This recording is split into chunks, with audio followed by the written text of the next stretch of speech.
Students, हमने जो है न्यूमेरिकल नंबर 1 और 2 कर लिया है। इसका बहुत इजी थे। अब हम चैप्टर नंबर 2 काइनेमेटिक्स के न्यूमेरिकल नंबर 3 सॉल्व करने लगे हैं और देखते हैं वो इस न्यूमेरिकल में हमसे क्या कह रहे हैं।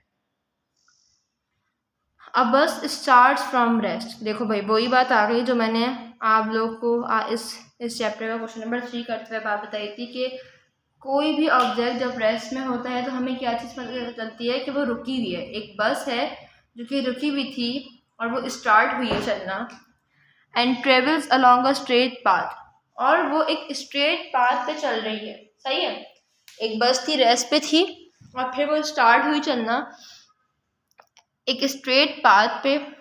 Its velocity becomes 15 metre per second in 5 seconds. सही है, मतलब उन्होंने बताया एक बस थी, रेस्ट पे थी, मतलब कि उसकी इनिशियल जो वेलोसिटी थी वो 0 थी। सही है, जब वो एक स्ट्रेट पाथ पे चलना शुरू हुई तो उसकी वेलोसिटी 15 मीटर पर सेकेंड हो गई। मतलब कौन सी वेलोसिटी की बात हो रही है? फाइनल वेलोसिटी की। सही है, कितने सेकेंड्स में? 5 सेकेंड्स में। टाइम बता दिया हमें। सही, अब वो हमसे कह रहे हैं कैलकुलेट एक्सेलरेशन ऑफ द बस। वो हमसे बोल रहे हैं इस बस की जो है ना, आप एक्सेलरेशन फाइंड हमें करके बता दें कि इस बस की एक्सेलरेशन क्या है।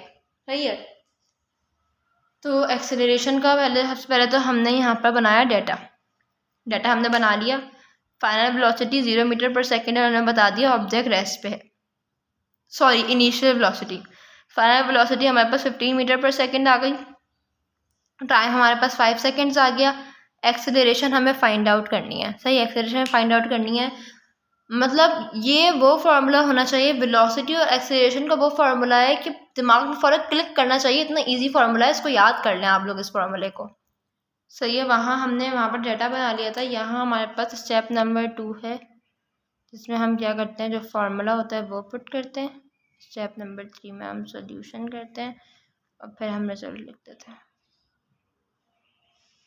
सही है, देखिए जिस तरह मैं आप लोगों को क्वेश्चन सॉल्व करवा रही हूँ ना, उसी तरह क्वेश्चन सॉल्व कीजिएगा, उसी तरह फार्मूले की हेडिंग डालिएगा। इससे क्या होता है, जो आपका एग्जामिनर होता है उस पर जो आपका इफेक्ट होता है वो बहुत अच्छा पड़ता है, आपका इंप्रेशन बहुत अच्छा पड़ता है उसके ऊपर।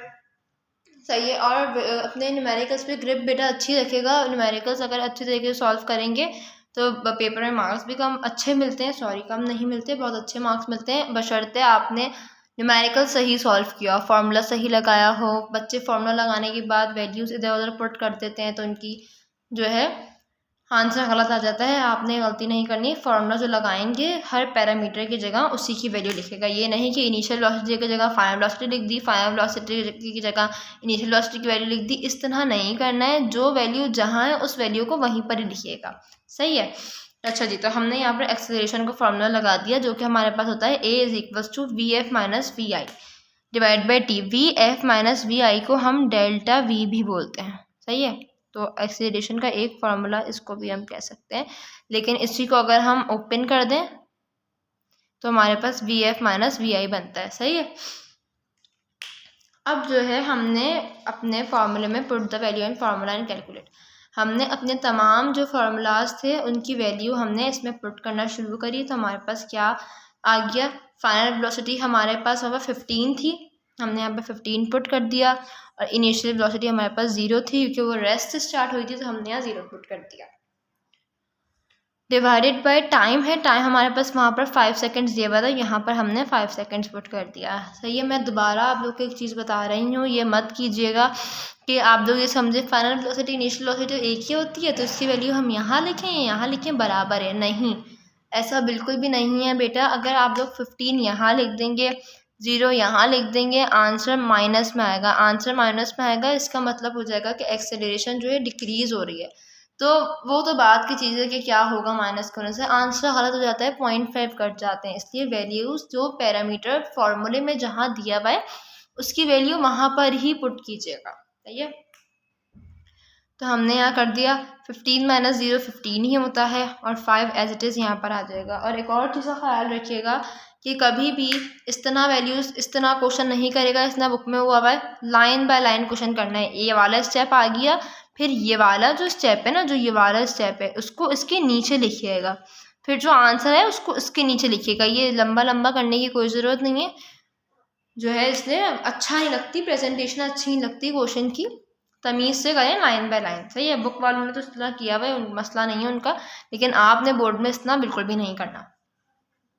15 डिवाइड बाई 3 करेंगे तो हमारे पास 3 आ जाएगा, 3 metre per second square. Acceleration का मीटर होता है metre per second square. Square mention कर दीजिएगा। फार्मूला ये भी लिख सकते हैं, फार्मूला ये भी लिख सकते हैं, ये भी करेक्ट है, ये भी करेक्ट है, दोनों फार्मूले सही हैं। और यहाँ पर उन्होंने हमें रिजल्ट लिख कर दिखा दिया कि जो acceleration of the bus is 3 metre per second. सही है, तो ये हमारा क्वेश्चन नंबर 3 भी कंप्लीट हो गया है।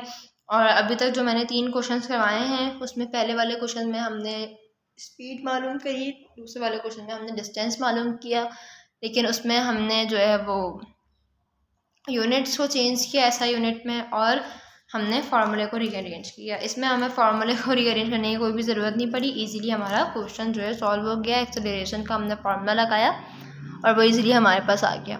सही है, तो अब हम आते हैं अपने क्वेश्चन नंबर 4 की तरफ, विच इज़ एग्जाम्पल नंबर 4। अब हम देखते हैं कि इसमें वो हमसे क्या पूछ रहे हैं। चलिए क्वेश्चन नंबर 4 शुरू करते हैं। A motorcycle moving along a straight path applies brake to slow down from 10 metre per second to 3 metre per second. सही है, उन्होंने हमें बताया कि एक मोटरसाइकिल थी जो कि मूव कर रही थी स्ट्रॉन्ग पाथ पे। सही है, और वो मोटरसाइकिल रेस्ट पे नहीं थी, वो मोटरसाइकिल चल रही थी। उस मोटरसाइकिल को चला रहा था, उसने ब्रेक्स को अप्लाई किया ताकि वो अपनी वेलोसिटी या वो अपनी स्पीड को 10 मीटर पर सेकेंड से 3 मीटर पर सेकेंड तक क्या करे, कम कर सके इन 5 सेकेंड। और ये काम जो उसने किया है 10 मीटर पर सेकेंड से लेके 3 मीटर पर सेकेंड के आने का जो उसने काम किया वो उसने कितनी देर में कंप्लीट किया, 5 सेकेंड में उसने ये काम कंप्लीट कर लिया है। ये हमें टाइम दे रहे हैं। सही है, तो अब मुझे बताएं आप लोग कि इसमें से इनिशियल क्लॉज है और फाइनल क्लॉज कौन सी है। तो हमें पता है कि जो हमारे पास इनिशियल वेलोसिटी वो 10 थी। इस वेलोसिटी के साथ हमारे पास क्या हो रहा था, जो मोटर बाइक थी, मोटरसाइकिलें थी, वो चल रही थी। सही, जब उसने ब्रेक अप्लाई किए तो फिर हमारे पास 3 मीटर पर सेकेंड आ गई। तो ये हमारे पास क्या आ गई, फाइनल वेलोसिटी आ गई। सही है, और ये जो काम हुआ है हमारे पास, ये जो वर्क डन हुआ है, मतलब 10 मीटर पर सेकेंड से लेकर 3 मीटर पर सेकेंड तक आने के लिए काम हुआ है वो 5 सेकेंड्स में टाइम दे दिया।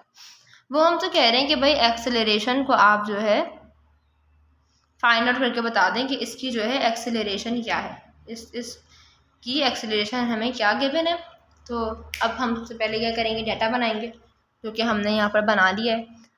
यहाँ हमने डाटा बनाया, डाटा में हमने लिख दिया है कि हमें VI10 गिवन थी, VF हमें 3 मीटर पर सेकेंड गिवन थी, टाइम हमारे पास 5 सेकेंड्स, एक्सेलरेशन हमें मालूम करना है। वही फार्मूला जो हमने क्वेश्चन नंबर 2 में यूज़ करा था एक्सेलरेशन का, वही फार्मूला हम इस क्वेश्चन में भी यूज़ कर रहे हैं। हमें जो है VF minus VI divided by time हमने गिवन किया है, जो कि मैंने बताया था। इसको हम डेल्टा V अपॉन T भी लिख सकते हैं। सही है,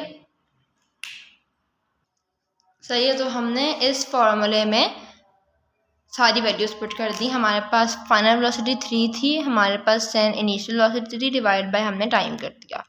जब हमने 3 में से 10 को माइनस किया तो हमारे पास -7 आंसर आया। -7 हमारे पास क्यों आंसर आया, क्योंकि हमारे पास उस नंबर की साइन लगती है जो कि बड़ा होता है, तो 10 हमारे पास बड़ा था, तो हमने -7/5 लिख दिया।